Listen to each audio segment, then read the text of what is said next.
universe and 나의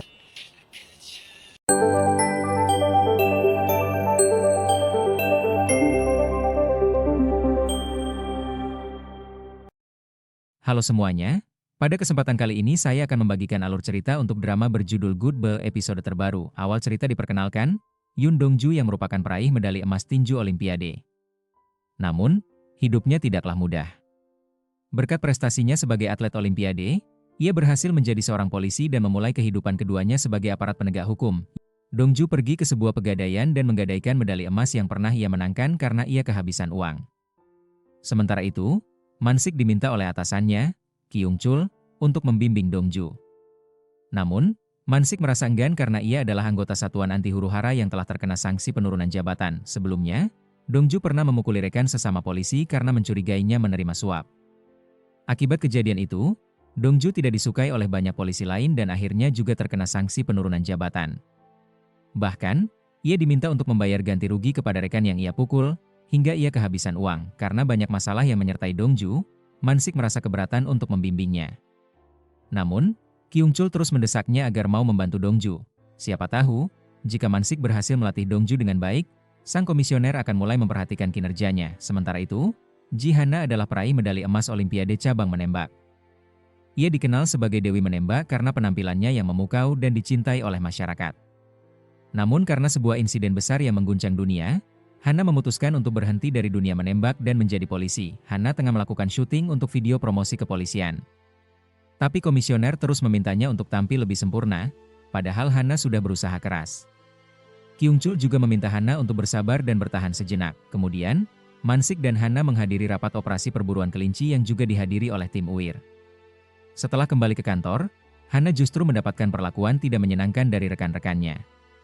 Mereka meremehkannya dan menganggap Hana lebih cocok menjadi bintang iklan daripada menangkap penjahat. 버릴 줄 알았어요. 무슨 영화도 아니고.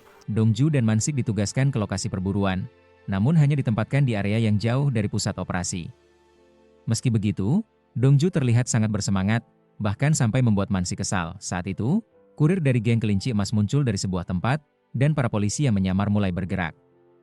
Namun tiba-tiba terjadi ledakan, dan kurir tersebut menyadari keberadaan polisi, hingga penyamaran mereka terbongkar.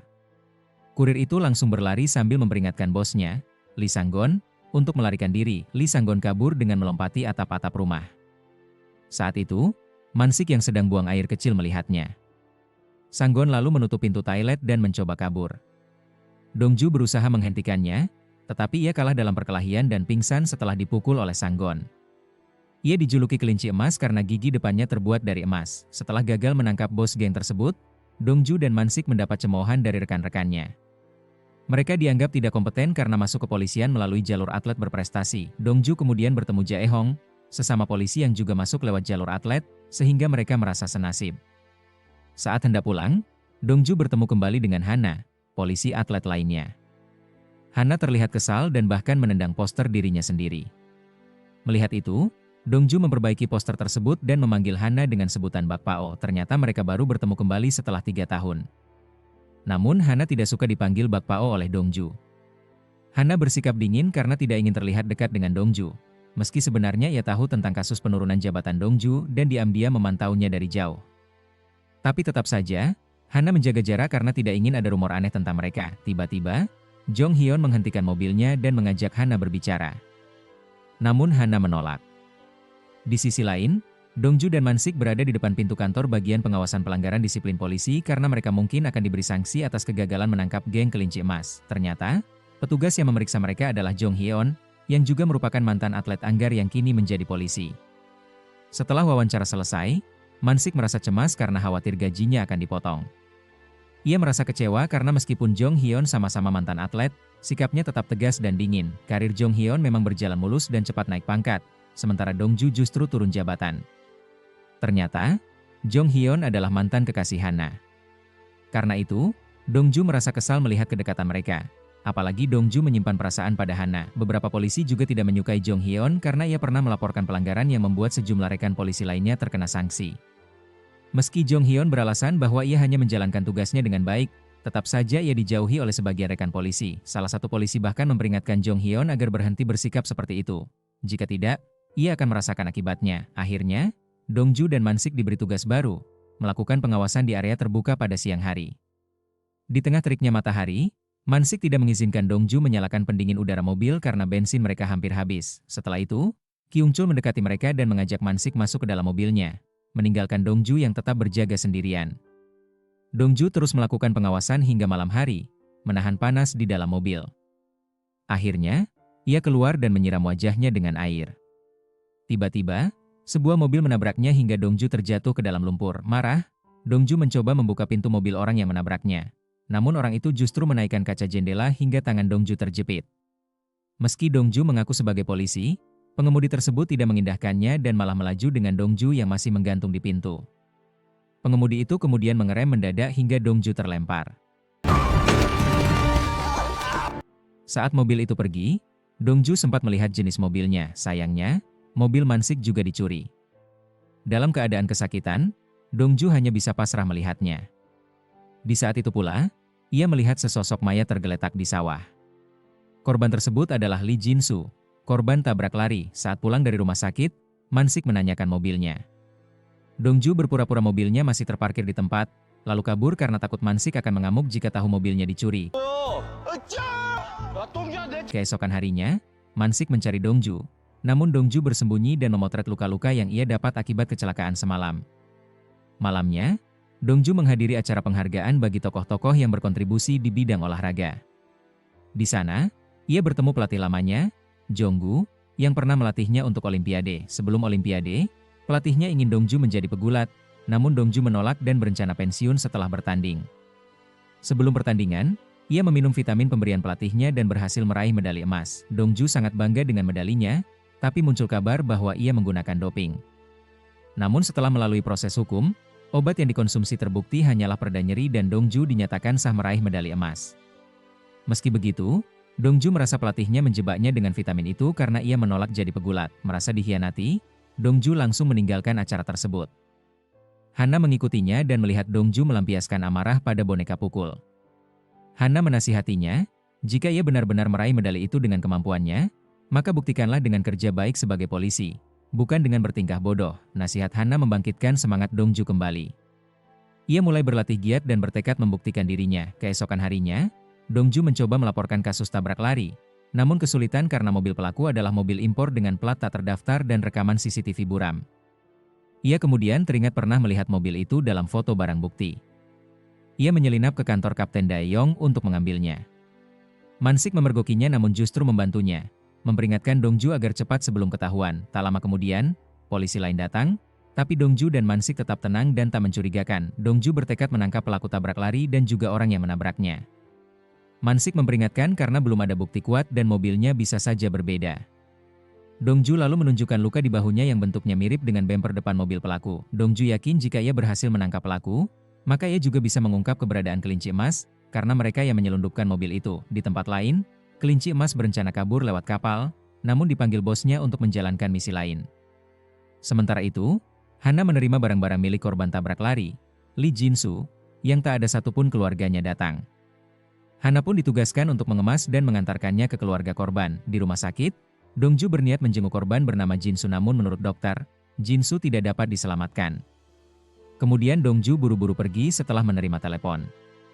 Di saat yang sama, Hana datang ke rumah sakit untuk mengembalikan barang-barang milik Jin-soo namun ia batal memberikannya karena melihat momennya kurang tepat mengingat keluarga Jin-soo sedang bersedih setelah kepergian Jin-soo. Sementara itu, Jong Hyun meninjau rekaman video operasi kelinci emas. Ia menyadari sesuatu yang mencurigakan, kebakaran terjadi tepat 5 menit setelah laporan diterima, yang mengindikasikan keterlibatan orang dalam. Ia kemudian menghubungi tim pendukung penyelidikan untuk meminta barang-barang milik Jin-soo, namun diberitahu bahwa barang-barang tersebut sudah dibawa oleh Hana untuk diserahkan kepada keluarga Jin-soo. Hana pun membawa barang-barang itu pulang. Tak lama kemudian, ia menerima telepon dari seseorang yang mengaku dari pihak bea cukai dan meminta barang-barang Jin-soo karena di dalamnya terdapat dokumen resmi. Namun tak lama setelah itu, sekelompok preman menyerbu rumah Hana untuk mencari dokumen tersebut. Hana segera mengambil kembali barang-barang Jin-soo dan mengunci diri di kamar, lalu mengambil pistol yang disimpannya di bawah tempat tidur. Di sisi lain, Jong Hyun sedang dalam perjalanan menuju rumah Hana, tiba-tiba di tengah jalan ia disergap oleh para preman. Karena kalah jumlah, ia terpaksa melarikan diri. Sementara itu, Dongju pergi ke sebuah pabrik tempat para anggota kelinci emas berada. Di sana, ia menghadapi kedua pemimpin geng dan anak buah mereka, menuntut informasi mengenai siapa yang membeli mobil misterius itu. Kelinci emas mengejeknya, membuat Dongju marah dan mengancam akan mencabut gigi emasnya. Perkelahian pun terjadi. Di tempat lain, Jong Hyun terkepung oleh beberapa preman yang mengejarnya. Dengan tongkatnya, ia menunjukkan kemampuan bertarungnya layaknya pemain anggar dan berhasil mengalahkan para preman tersebut.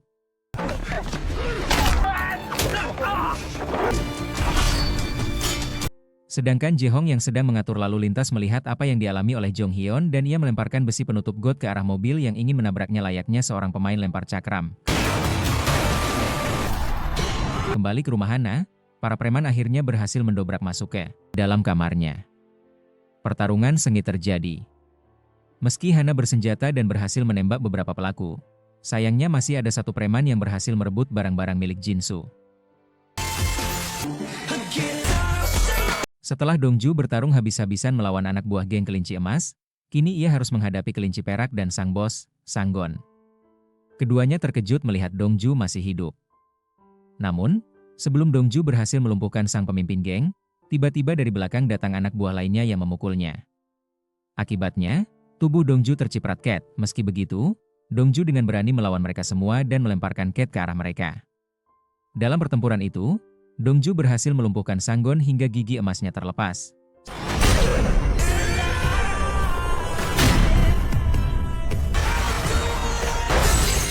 Sementara beberapa anggota geng lainnya melarikan diri.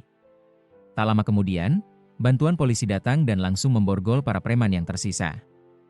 Kini, pihak kepolisian pun harus mengakui kemampuan Dongju. Terlepas dari apakah dia dulunya pernah menggunakan obat doping atau tidak, pasti ada alasan mengapa ia bisa memenangkan medali emas. Sementara itu, bantuan polisi juga tiba di lokasi Jong Hyun dan Jae Hyun. Di sana, Jae Hyun meminjam salah satu mobil polisi dan mengendarainya menuju rumah Hana. Sesampainya di rumah Hana, ia melihat beberapa preman sudah tergeletak. Ia langsung bertanya tentang keadaan Hana. Namun, sebelum Hana sempat menjawab, ia menembakkan senjatanya ke arah seorang preman yang membawa kapak dan hendak menyerang Jae Hyun dari belakang. Hana menenangkannya, memastikan bahwa ia tidak membunuh para preman tersebut. Ia hanya menggunakan peluru Cat. Di kantor polisi, Dongju sedang mandi untuk membersihkan Cat yang menempel di tubuhnya. Sementara itu, di luar, para wartawan sudah menunggu dan membanjiri polisi dengan pertanyaan tentang bagaimana 4 polisi yang merupakan mantan atlet itu bisa mengalahkan geng preman paling menakutkan di Korea. Setelah kejadian itu, pihak kepolisian setempat berencana melakukan patroli selama 24 jam penuh. Geng ular dan tikus memang sangat berbahaya, bahkan berani menargetkan polisi. Mansik memberitahu Jong Hyun bahwa geng tersebut berkaitan dengan kasus tabrak lari yang sedang ditangani oleh Dongju. Lee Jinsu sebelumnya sempat melaporkan penyelundupan oleh geng kelinci emas, namun ia kemudian tewas dalam kecelakaan tabrak lari. Bahkan, ada seseorang yang mengancam polisi dengan pisau hanya untuk mencuri dokumen sebelum melarikan diri. Mansik menduga bahwa dokumen itulah penyebab kekacauan ini. Jong Hyun mulai penasaran dengan apa yang sebenarnya terjadi. Ia merasa bahwa para preman yang ditangkap hanyalah kaki tangan biasa, dan tampaknya mereka tidak tahu apa-apa. Kebenaran mungkin akan terungkap ketika polisi berhasil menangkap para pelaku utama yang melarikan diri. Karena situasi yang masih berbahaya, Dongju memutuskan untuk mengantar Hana pulang. Namun, Hana menolak dan memintanya untuk tidak mengikutinya. Ia merasa bahwa yang berbahaya bukanlah lingkungan sekitarnya, melainkan Dongju sendiri. Dongju pun menjelaskan bahwa ia mengantar Hana dengan tulus dan bahkan bersedia membantu membereskan rumahnya yang mungkin berantakan. Tapi Hana tetap keberatan dan meminta Dongju untuk pergi serta mengubur perasaannya terhadap dirinya. Akhirnya, Dongju pergi dan pulang ke rumah. Di tengah perjalanan, ia bertemu dengan sahabatnya, Gyeong-il, yang tampak kesulitan berjalan.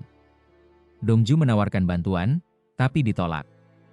Sesampainya di rumah, mereka makan malam bersama ibu Gyeong-il. Tampaknya Gyeong-il sedang sakit secara fisik. Hal itu terlihat saat Dongju memintanya menggunakan alat yang ia belikan untuk merelaksasi otot, tapi Gyeong-il menolak, hingga ibunya memukul kepalanya karena kesal.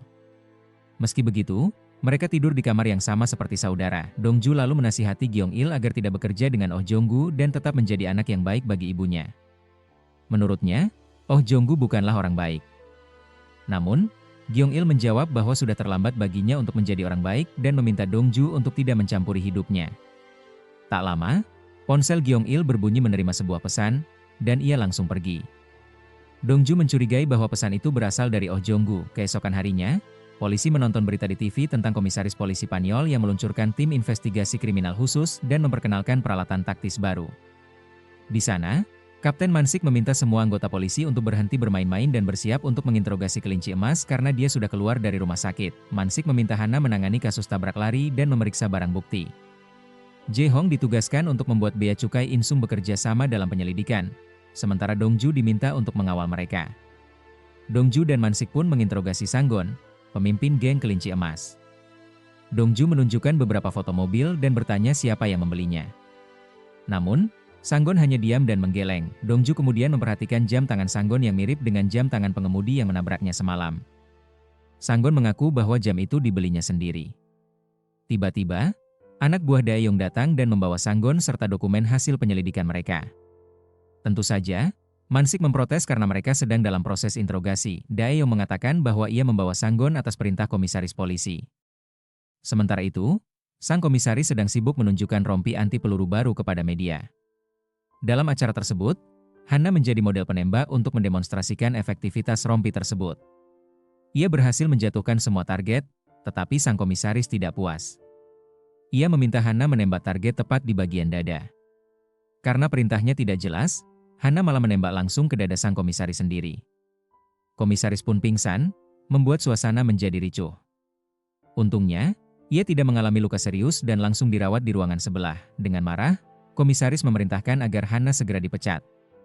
Namun, Jong Hyun menyarankan agar keputusan itu ditunda, karena peristiwa tersebut disiarkan langsung ke publik, dan memecat Hana saat itu hanya akan memperburuk opini masyarakat. Akhirnya, sang komisaris mengikuti saran itu dan mengumumkan kepada publik bahwa insiden tersebut adalah bagian dari simulasi untuk menguji efektivitas rompi anti peluru. Beberapa hari kemudian, polisi menemukan surat pengunduran diri dari Hana. Kini ia sibuk berlatih menembak di lapangan. Jong Hyun mendatanginya dan memuji sikap tenangnya, meski tengah menghadapi masalah besar. Ia mengingatkan Hana bahwa meskipun ia menembak komisaris, tetap saja ada konsekuensi yang akan ia hadapi. Namun Hana tampak tak peduli dan berkata bahwa ia siap menerima apapun yang terjadi. Jong Hyun kemudian memintanya menunda pengunduran dirinya setidaknya sampai ia berhasil menangkap orang yang telah membobol rumahnya. Ia khawatir Hana masih dalam bahaya dan akan lebih aman sebagai polisi daripada warga sipil. Saat dalam perjalanan pulang, Hana bertemu Dongju. Dongju juga meminta Hana untuk tidak mengundurkan diri. Menurutnya, secara teknis Hana tidak melakukan kesalahan. Tapi Hana menjawab bahwa itu bukan urusan Dongju. Soal ia mundur atau tidak, itu adalah pilihannya sendiri. Dongju merasa perlu menghentikannya karena masih ada perasaan cinta yang belum bisa ia buang. Ia masih berharap Hana kembali padanya. Namun Hana menolak tegas. Ia meminta Dongju berhenti mencintainya karena ia bukan wanita yang mudah. Ia juga mengatakan bahwa ia tidak akan pernah mencintai Dongju lagi. Dengan hati yang terluka, Dongju pun pergi. Sementara itu, Daeyong membawa anggota geng kelinci emas ke suatu tempat dan menunjukkan kepada media barang-barang yang disita polisi saat penggerebekan. Di tempat lain, Kapten Mansik menerima informasi bahwa sekelompok orang menyusup ke apartemen Cina, dan di antara mereka terdapat pelaku yang membobol rumah Hana. Mansik, Dongju, dan Jae-hong segera bergegas ke lokasi. Di sana mereka bertemu dengan Jong Hyun, yang mengatakan bahwa menurut informasi, 8 orang bersembunyi di gedung belakang. Tim patroli akan mengepung dari gerbang, sementara Jong Hyun dan Jae-hong menyusup dari kiri, dan Mansik serta Dongju masuk dari dalam. Di dalam gedung, mereka menemukan beberapa orang bersembunyi. Salah satu dari mereka, bernama Chun Bae, sedang menelepon dan mengatakan bahwa ia memegang dokumen penting. Jong Hyun menemukannya dan hendak menangkapnya dengan tuduhan perampokan dan pelanggaran hukum. Namun Chun Bae melawan dan menusukkan batang besi ke dada Jong Hyun dan Mansik sebelum kabur. Mansik mengalami luka parah dan harus segera dibawa ke rumah sakit. Karena jalanan macet, Dongju terpaksa mendorongnya menggunakan troli menuju rumah sakit. Sesampainya di rumah sakit, Mansik merasa berutang budi pada Dongju dan meminta suster memberikan suntikan vitamin untuk memulihkan tenaganya. Sementara itu, Gyeong-il disiksa oleh Jonggu hingga tubuhnya penuh darah karena gagal melaksanakan tugas yang diberikan. Ternyata, Gyeong-il diminta untuk mengaku sebagai pelaku tabrak lari, padahal ia sama sekali tidak melakukannya. Seorang pria dari pihak bea cukai datang ke tempat itu, dan semakin jelas bahwa Gyeong-il hanya dijadikan kambing hitam dalam konspirasi besar ini. Sementara itu, Chun Bae bertemu dengan para pemimpin geng lainnya. Di sana, ia menyerahkan dokumen yang dibawanya. Namun, bukannya dibayar, Chunbai justru ditusuk oleh salah satu anggota geng. Ia terjatuh dan ditinggalkan begitu saja. Di markas polisi Uir, Dongju mendapat kabar dari rekannya bahwa pelaku tabrak lari telah menyerahkan diri. Ia pun segera pergi untuk menemui pelaku. Namun, alangkah terkejutnya Dongju saat mengetahui bahwa pelaku tersebut adalah Gyeong-il, temannya sendiri. Dalam pertemuan itu, Gyeong-il hanya memohon agar Dongju tidak memberitahukan hal ini pada ibunya. Dongju yang curiga langsung mengejar Gyeong-il. Ia yakin temannya itu hanya dijebak oleh Jonggu. Padahal sebelumnya, Dongju sudah memperingatkan Gyeong-il agar menjauhi Jonggu karena pria itu akan menghancurkannya. Namun, Gyeong-il terlihat pasrah. Ia hanya meminta Dongju untuk tidak ikut campur. Tak terima, Dongju mendatangi Jonggu dan memaksanya masuk ke sebuah ruangan. Ia menuduh Jonggu telah menjebak Gyeong-il. Tapi Jonggu dengan tenang menyangkal. Ia berkata bahwa Gyeong-il memang bersalah, dan dirinya hanya membantu menyelesaikan masalah tersebut. Perdebatan pun memanas hingga akhirnya terjadi perkelahian antara mereka.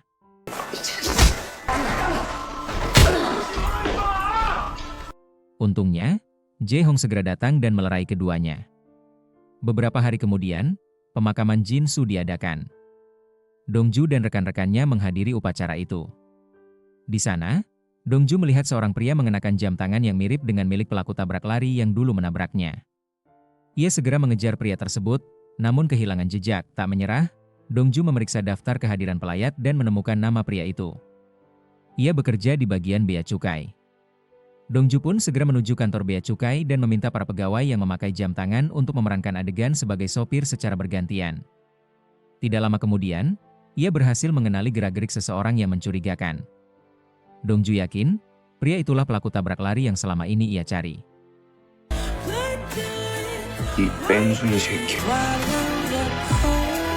Dongju menuduh Minjo yang sebagai pelaku tabrak lari. Namun, Minjo yang menanggapinya sebagai kesalahpahaman. Ia bersikeras bahwa ini adalah kali pertama mereka bertemu. Meskipun Dongju menunjukkan luka lebam akibat insiden tersebut. Tak lama kemudian petugas keamanan datang dan memaksa Dongju untuk segera meninggalkan kantor bea cukai. Sementara itu, Mansik berbicara dengan Kyung Chol bahwa komisaris kepolisian tidak bisa membubarkan tim mereka dan juga tidak menunjukkan dukungan atas kemampuan Mansik. Status Hana saat itu sedang ditangguhkan, dan jika ia memutuskan untuk mengundurkan diri, Mansik tidak dapat berbuat apa-apa.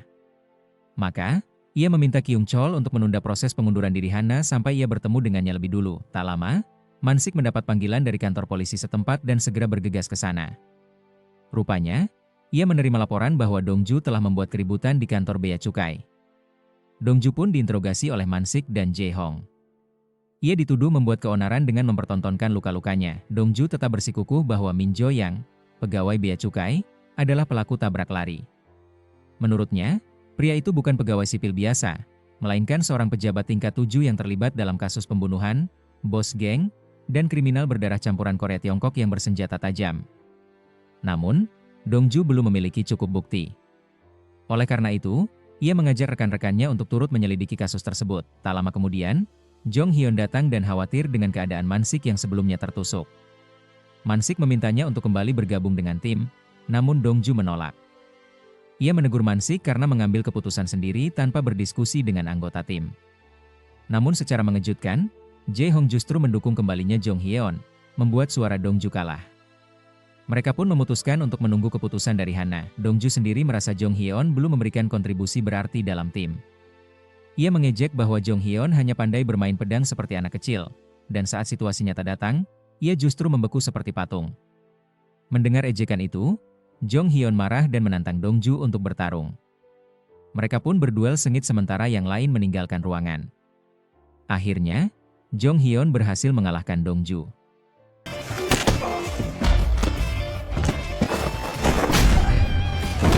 Dongju pun harus mengakui kehebatannya.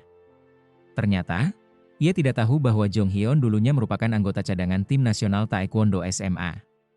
Tak heran setiap pukulan Dongju selalu meleset. Sementara itu, Ibu Gyeong-il, Bu Mija, akhirnya mengetahui bahwa putranya menjadi tersangka dan telah ditahan atas kasus tabrak lari. Dongju sebenarnya ingin memastikan dulu sebelum memberitahu, namun Bu Mija sudah melihat berita itu di televisi.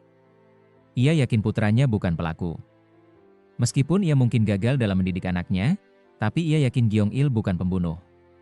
Dongju lalu berusaha menenangkannya dan berjanji akan menangani kasus itu dengan baik. Di kantor, Dongju kembali teringat kata-kata Bu Mija. Ia menatap foto mobil yang menabraknya. Lalu ia mengambil kunci mobil Mansik dan mengunjungi beberapa tempat daur ulang mobil bekas. Namun, para pekerja di sana mengatakan bahwa mereka belum pernah menerima mobil seperti yang dicari Dongju. Di sisi lain, Mansik mulai tertarik dengan kasus tabrak lari Dongju. Ia merasa kasus itu memang janggal, tapi tetap masuk akal. Ia pun meminta Jong Hyun untuk memeriksanya lebih lanjut, sementara dirinya ingin menyelidiki kasus Gyong Il. Walaupun timnya saat ini tidak punya kewenangan untuk melakukannya, Jong Hyun sebenarnya sudah meminta izin pada jaksa untuk mewawancarai Gyong Il sebagai referensi dalam penyelidikan internal. Namun, hingga kini belum ada jawaban. Tampaknya, jaksa yang menangani kasus ini agak rumit dan sulit diajak kerjasama. Di tempat lain, jaksa Kim tengah menangani kasus Gyong Il. Ia meminta Gyong Il mengatakan kebenaran dari semua pengakuannya. Jaksa Kim tampak terburu-buru dan sibuk, lalu meminta Gyong Il segera memberi jawaban. Akhirnya, Gyong Il mengaku bahwa memang dialah pelakunya. Jaksa Kim pun menandatangani berkas pernyataan dan menyuruh Gyong Il keluar dari ruangan. Saat itu, asistennya datang dan memberitahu bahwa ada seorang petugas dari kepolisian metropolitan bernama Jong Hyun yang ingin mewawancarai Gyong Il. Jaksa Kim tampak mengenal nama itu dan langsung meminta agar Jong Hyun menemuinya terlebih dahulu. Ternyata, Jaksa Kim adalah kakak kandung Jong Hyun. Saat mereka bertemu, Jong Hyun meminta izin untuk membawa Gyong Il demi keperluan penyelidikan, tapi ia tidak bisa memberi penjelasan rinci. Sayangnya, Jaksa Kim tidak mengizinkan dan melarang Jong Hyun mewawancarai Gyong Il. Ia malah meminta Jong Hyun datang ke kantornya karena mereka sudah lama tidak bertemu. Dengan kesal, Jong Hyun berkata bahwa kakaknya memang selalu menyebalkan sejak dulu. Jaksa Kim meremehkan Jong Hyun yang hanya menjadi polisi, bahkan mengungkit masa lalu dengan menyebutnya sebagai anak yang suka kabur, tak pernah mengalahkan dirinya dalam pelajaran maupun taekwondo. Merasa tak dihargai, Jong Hyun pun pergi tanpa hasil dari perdebatan dengan kakaknya. Sementara itu, Dongju menemui Gyong Il dan memintanya menjelaskan semua yang terjadi pada ibunya. Jika Gyong Il mengaku tidak membunuh siapapun, Dongju akan berusaha mencari cara untuk membebaskannya. Namun, saat itu Gyong Il tampak gugup dan memilih diam, lalu kembali ke selnya. Dalam perjalanan, ia sempat bertanya pada sipir penjara soal jadwal pertemuan dengan pengacaranya. Namun tak mendapat jawaban. Sipir penjara itu lalu bertemu Minjo yang di sebuah pom bensin dan memberitahunya bahwa Dongju telah menemui Gyong Il. Ia meyakinkan bahwa mereka tidak membahas hal penting. Hanya Gyong Il yang tampak sedikit gugup, sesuatu yang menurutnya wajar untuk tahanan baru. Namun, Minjo yang tampak khawatir dan memintanya untuk menghilangkan segala risiko. Di kantor, Mansi kesal karena Dongju meminjam mobilnya seharian dan menghabiskan bensin. Ia menyangka Dongju pergi ke klub malam, tapi kemudian melihat kertas-kertas di mobil dan menyadari bahwa Dongju mengunjungi beberapa tempat daur ulang mobil bekas. Saat itu pula, Jong Hyun menelpon dan mengabarkan bahwa Gyong Il telah bunuh diri. Mansik dan Dongju pun bergegas ke penjara dan menyaksikan sendiri jasad Gyong Il. Tak lama kemudian, berita tentang kematian Gyong Il disiarkan di TV. Mansik lalu memberikan barang-barang pribadi Gyong Il kepada Dongju untuk dikembalikan ke keluarganya. Saat memeriksa barang-barang itu, Dongju menemukan sebuah jam tangan yang menurutnya tidak mungkin milik Gyong Il. Jam itu mirip dengan model yang dipakai oleh anggota geng kelinci emas, termasuk pelaku tabrak lari, Minjo yang Dongju yakin jam itu milik pembunuh Gyong Il. Jika diperiksa oleh Lembaga Forensik Nasional, jejak sidik jari dan DNA-nya bisa jadi bukti penting. Namun, menurut Mansik, sudah terlambat. Jaksa telah menyatakan kasus ini sebagai bunuh diri dan menutupnya hanya dalam beberapa jam. Meski begitu, Mansik juga merasa ada keanehan dan akhirnya memutuskan akan menyelidiki lebih dalam kasus Gyong Il. Dongju kemudian mendatangi kantor bea cukai dan kembali menghadapi Min Jo Yang. Ia melemparkan jam itu ke arahnya, lalu mencengkeram kerah bajunya sambil menuduhnya sebagai orang yang memerintahkan Gyong Il untuk membunuh seseorang. Namun, Min Jo yang hanya tersenyum dan berpura-pura tidak mengenal siapa itu Gyong Il. Kesal melihat senyumannya, Dongju memukulinya habis-habisan. Sementara itu, Hana memeriksa barang-barang milik ayahnya, Ji Ho Cheol, seorang polisi. Ia menemukan jam tangan yang sama dengan yang ditemukan di antara barang milik Gyong Il. Sebelumnya Hana penasaran dan bertanya pada Mansik, yang menjelaskan bahwa jam itu mirip dengan milik anggota geng kelinci emas. Bahkan Dongju sempat bilang pelaku tabrak lari Jinsu juga memakai jam serupa. Hana kemudian bertanya pada Kyung Chol tentang jam tersebut. Ia tampak terkejut mengetahui bahwa ayah Hana pernah memakai jam itu. Ia lalu menyarankan Hana menemui seseorang bernama Geum-nam, pegawai toko gadai yang ahli dalam urusan seperti ini. Di kantor polisi Ryu, Dongju dijatuhi sanksi atas tindakannya yang memukuli Min Jo-yang. Gajinya dipotong selama 3 bulan, namun ia tidak diskors. Untungnya, Min Jo yang tidak menggugatnya. Sebagai gantinya, ia meminta Dongju menyalin seluruh isi buku hukum acara pidana sebagai bentuk penyesalan. Hana lalu pergi ke toko gadai dan bertanya soal jam tersebut. Geum-nam menjelaskan bahwa jam itu bukan jam biasa, melainkan buatan pengrajin Swiss yang hanya memproduksi 12 buah per tahun. Dulu ada seorang penyelundup terkenal bernama Oh Bong-chen, yang dijuluki Oh Dolar karena kekayaannya dalam bentuk dolar dari perdagangan ilegal. Ia telah meninggal sekitar 15 tahun lalu, tapi semua barang selundupan di kota Insum dulu pasti melalui dia. Saat berada di toko, Hana melihat piala emas yang familiar baginya. Geum-nam mengatakan bahwa beberapa waktu lalu ada orang berpenampilan aneh yang menggadaikan piala tersebut. Di tempat lain, Jong Hyun melaporkan kepada atasannya bahwa beberapa kasus yang terjadi dalam 2 minggu terakhir mungkin saling terkait. Ia ingin menelusuri kasus Gyeong-il dari awal. Menurutnya, banyak kejanggalan, terutama karena kasus bunuh diri itu ditutup oleh jaksa hanya 2 jam setelah kematian, dan para sipir penjara tidak bisa dihubungi. Namun, atasan Jong Hyun tidak menyetujui rencananya. Untuk saat ini, ia hanya diminta mengamati dan tidak mengambil tindakan lebih dulu. Sementara itu, Man-sik menelepon pihak lapas dan ingin berbicara dengan sipir yang menangani Gyeong-il. Namun, ia diberitahu bahwa sipir tersebut sudah beberapa hari tidak masuk tanpa kabar. Menurut Man-sik, apakah ini kasus bunuh diri atau pembunuhan? Sipir itu tetap merupakan saksi kunci. Ternyata, sipir yang dimaksud bernama Han sedang disiksa oleh orang-orang Min Jo-yang. Jam tangan yang sempat diberikan kepadanya sebagai tanda kepercayaan, justru disia-siakan karena ia lalai menjalankan tugas yang diberikan dengan meninggalkan barang bukti jam tangan tersebut. Ternyata, Gyeong-il tidak bunuh diri, melainkan dibunuh oleh sipir Han. Han mengaku bahwa semua rekaman CCTV dan bukti-bukti lainnya telah dihapus. Ia sudah meminta maaf, namun tetap saja dihabisi oleh anak buah Min Jo-yang. Setelah itu, Min Jo yang menerima dokumen tentang Jinsu dari anak buahnya. Anak buahnya meyakinkan bahwa meskipun dokumen itu dibuka oleh orang-orang Yanbian, mereka semua sudah dikendalikan, jadi tidak ada masalah. Namun, ada kemungkinan dokumen itu sudah dibuka sebelumnya oleh seseorang, dan orang itu bisa saja seorang polisi wanita, Hana. Maka, Min Jo-yang pun mulai menganggap Hana sebagai faktor risiko, dan mulai menyusun rencana untuk menyingkirkannya. Di sisi lain, Hana mengalami sakit kepala hebat dan meminum obat. Ia keluar rumah setelah mendengar suara orang bercakap-cakap di depan rumahnya. Ternyata, agen perumahan sedang menawarkan rumah itu untuk dijual karena disuruh ibu Hana. Ibunya juga berada di kantor polisi untuk menjual asuransi kepada para polisi. Hana datang, mengajak ibunya keluar ruangan, dan menanyakan mengapa ibunya ingin menjual rumah peninggalan ayahnya. Sang ibu mengaku terlilit utang dan sudah kehabisan cara mencari uang.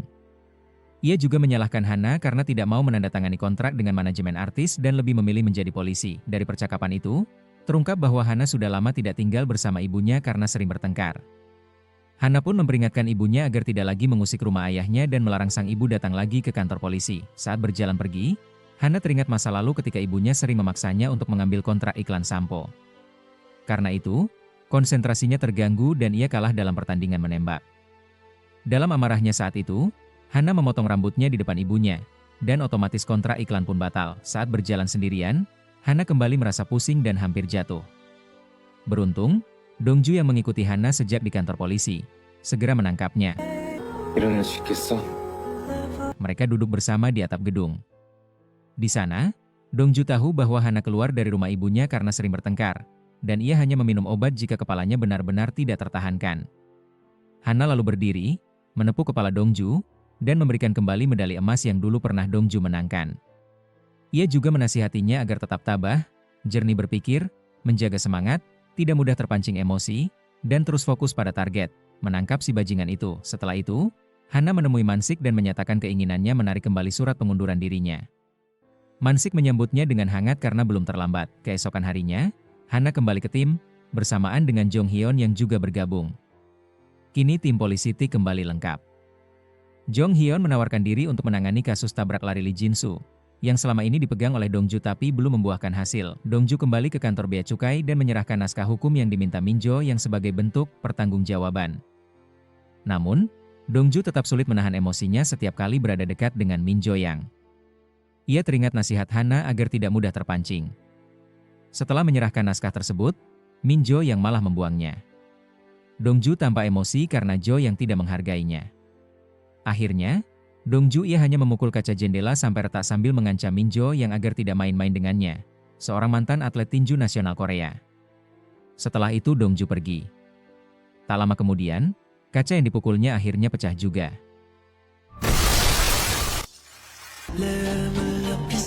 Cerita dimulai saat Mansik terlihat sedang berbicara dengan Dongju. Ia bertanya kepadanya mengapa ia memecahkan jendela tersebut. Dongju menjelaskan bahwa ia tidak bermaksud memecahkannya, melainkan hanya mengetuknya. Namun, Mansik merespons dengan nada sarkastik, mempertanyakan apakah ia juga boleh mengetuk wajah Dongju. Dongju menambahkan bahwa jendela itu tidak mahal. Jae-hong kemudian memberitahu bahwa pihak perusahaan sudah memberikan estimasi biaya, yakni sebesar 3,3 juta won. Jong Hyo-en yang memeriksa jendela itu menjelaskan bahwa itu adalah kaca edisi terbatas, jadi wajar jika harganya mahal. Dongju sempat meragukan pengetahuannya, tetapi Jong Hyo-en mengaku bahwa keluarganya memang ahli dalam bidang tersebut. Di tempat lain, Jo yang tampak sedang berbicara dengan bosnya. Bosnya mempertanyakan alasan polisi sering datang ke tempat mereka. Jo yang meminta maaf dan berjanji hal itu tidak akan terjadi lagi. Namun, bosnya mengatakan bahwa permintaan maaf saja tidak cukup dan Jo yang harus melakukan sesuatu sebagai gantinya. Ia juga menambahkan bahwa Jo yang akan dikirim ke luar negeri untuk perjalanan bisnis, dan menyuruhnya menganggap dirinya telah mati demi Jo Yang.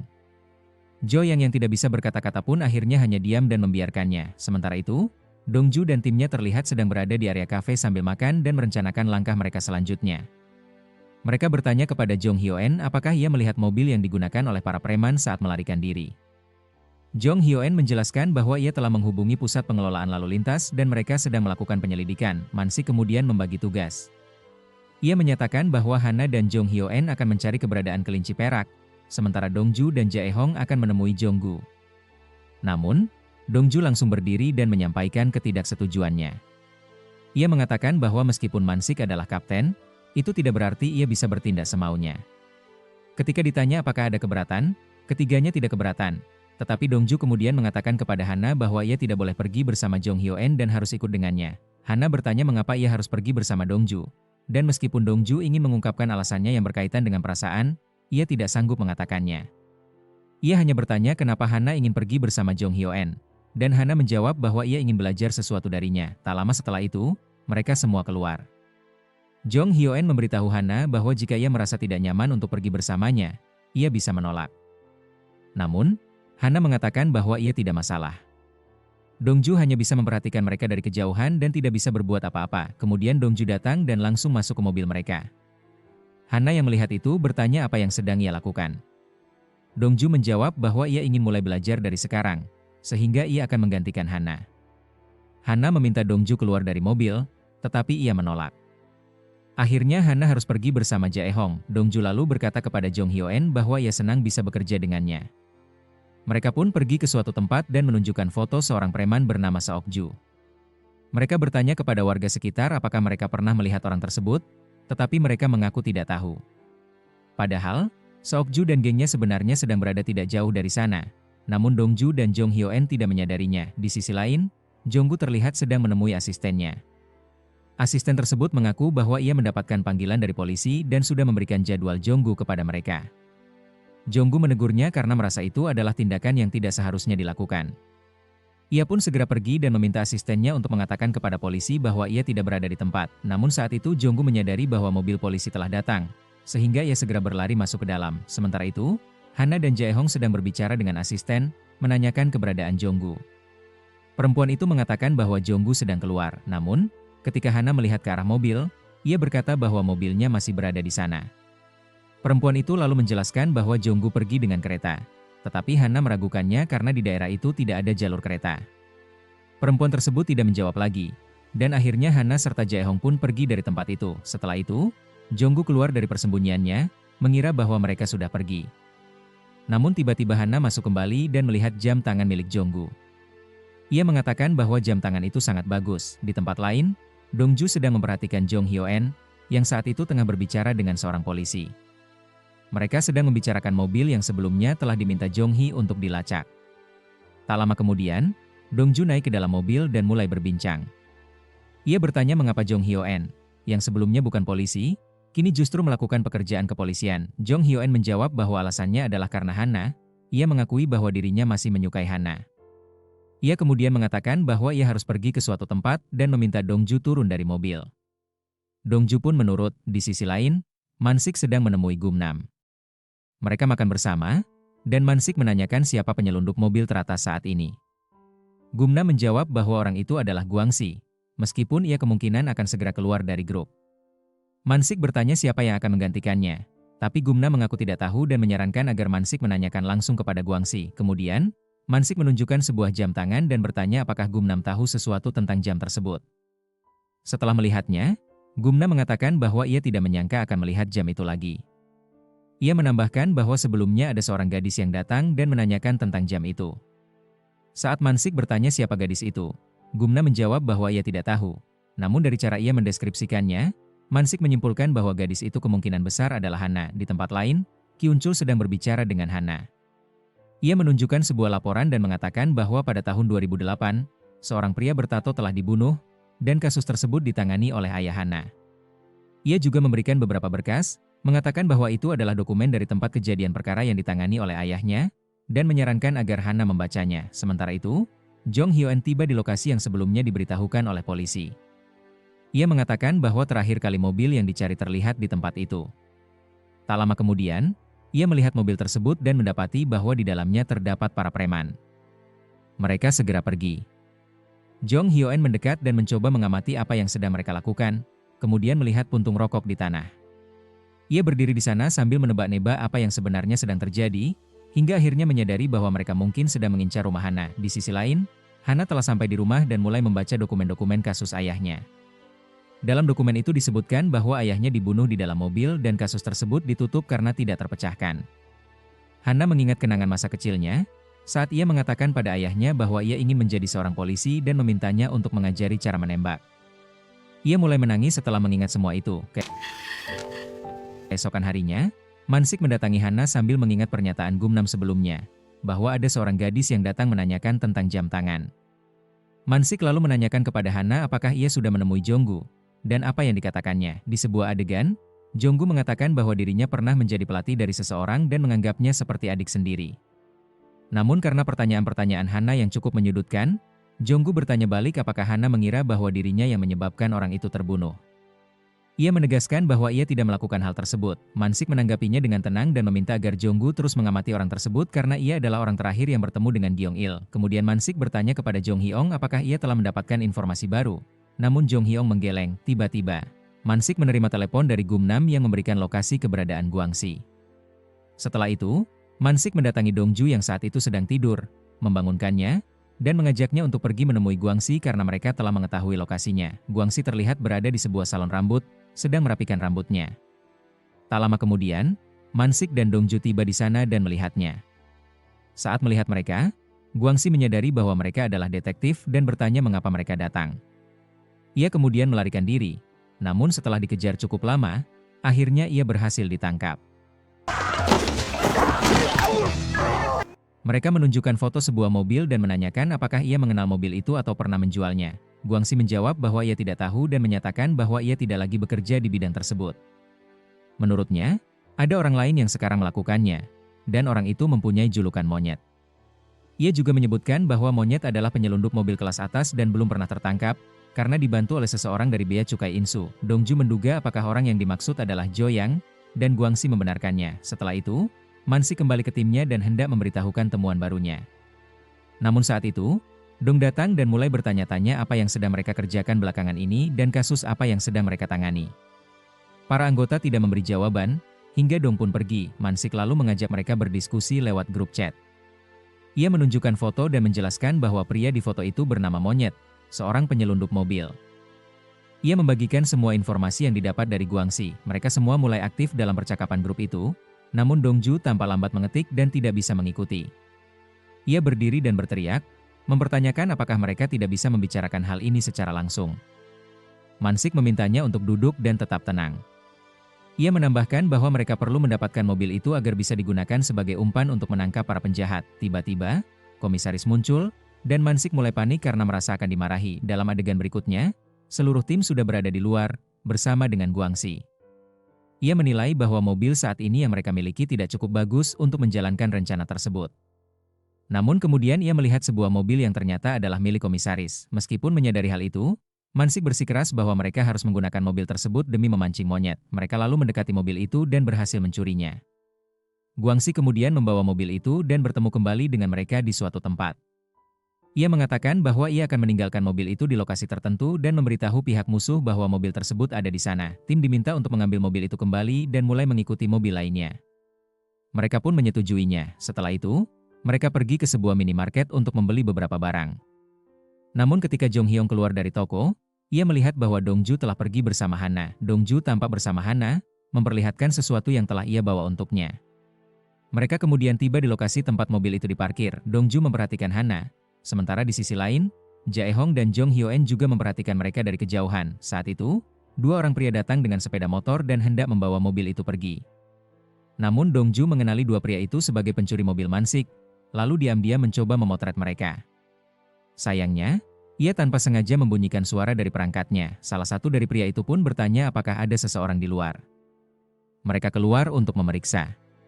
Dongju panik dan tidak tahu harus berbuat apa. Tetapi Hana kemudian menindih tubuh Dongju untuk menyamarkan keberadaan mereka. Salah satu pria tadi melihat ke arah mereka dan mengira keduanya sedang berciuman, lalu berkata agar mereka melanjutkan saja. Dongju bahkan menyentuh rambut Hana dan hampir menyentuh lebih jauh. Dongju segera mengembalikan posisi kursi dan mengatakan bahwa dirinya sudah bersiap.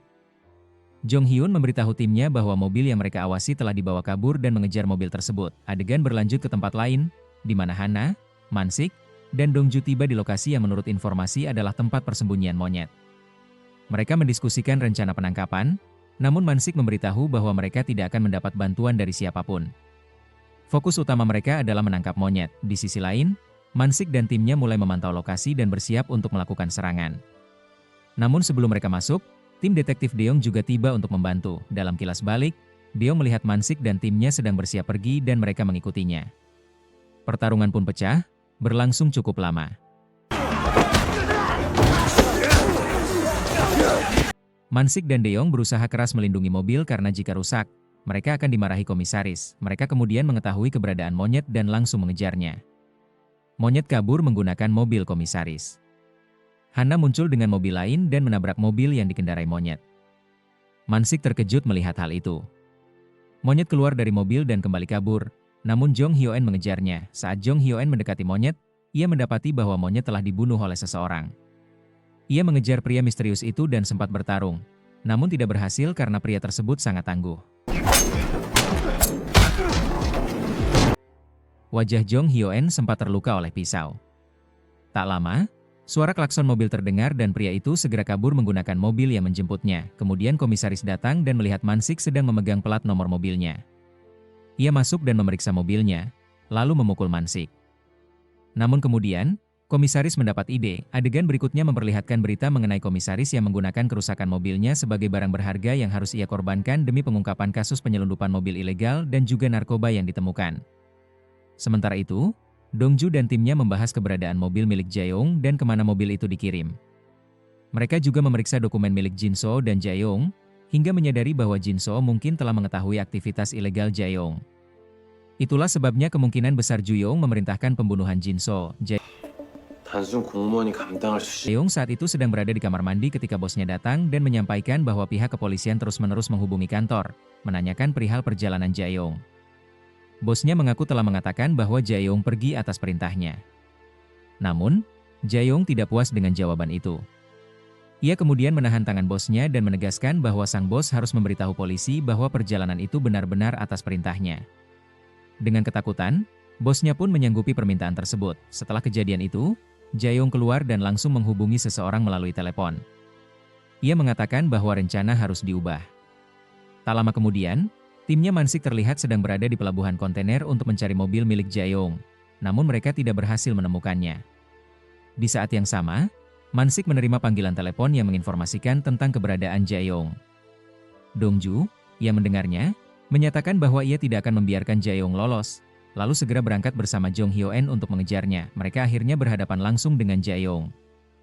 Dongju menyampaikan bahwa Jaeyoung menjadi tersangka dalam kasus pembunuhan dan dapat ditahan selama 24 jam. Jaeyoung membalas bahwa kematian Gyeong-il bukan karena dirinya, melainkan akibat campur tangan Dongju. Ia menambahkan bahwa seandainya Dongju tidak ikut campur, Gyeong-il mungkin masih hidup. Dongju terlihat terpancing emosi dan ingin menyerangnya. Namun Jong Hyo-en segera menahannya. Setelah itu, mereka terus membuntuti mobil Jaeyoung, namun sempat kehilangan jejaknya. Mansik lalu menghubungi Dongju dan memberitahu bahwa mereka telah menemukan mobil Jaeyoung. Di tempat lain, seorang pekerja terlihat menelepon Jaeyoung untuk mengabarkan bahwa mobilnya telah ditemukan. Tak lama kemudian, Dongju melihat mobil Jaeyoung dan memberitahu Jong Hyo-en bahwa ia akan mengikuti Jaeyoung sendirian, sambil meminta Jong Hyo-en tetap terhubung lewat radio.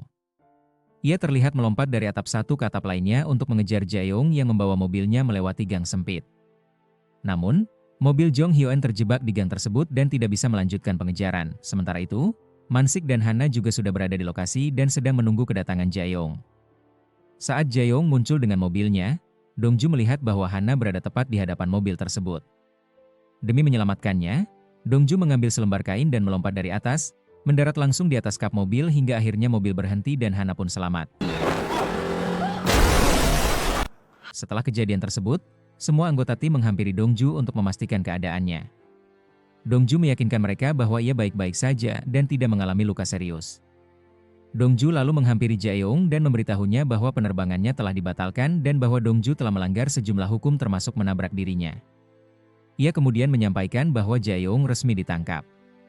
Dongju tertawa puas sebelum akhirnya jatuh ke tanah.